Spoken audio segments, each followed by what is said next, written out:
Ethan. Sandra, sandali. Kunin ko yung pagkain. Oh, wait. Just please sit down for a while.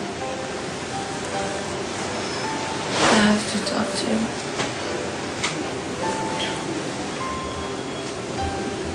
It's over. I think you should go, and I'll have to stay here and move on. Wala ka nang aasahan pa sa akin. Pero nandito ka ngayon. Sinabi ko naman sa'yo, sabihin mo lang, and I will stay for you. Wala akong pakialam yung dati kong buhay sa States. Iwanin ko ang lahat para sa'yo. Hindi naman ako makakasira ng buhay mo. Walang mangyayari sa'yo dito. Your mom's right.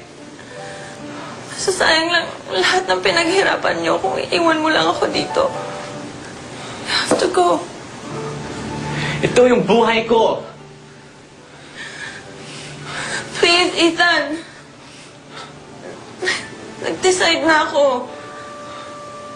I have to let you go.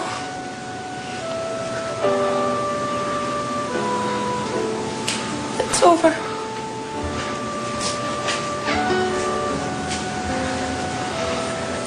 Goodbye.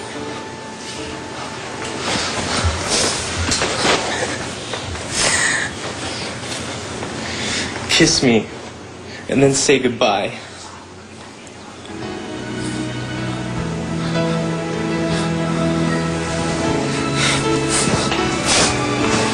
Chicken.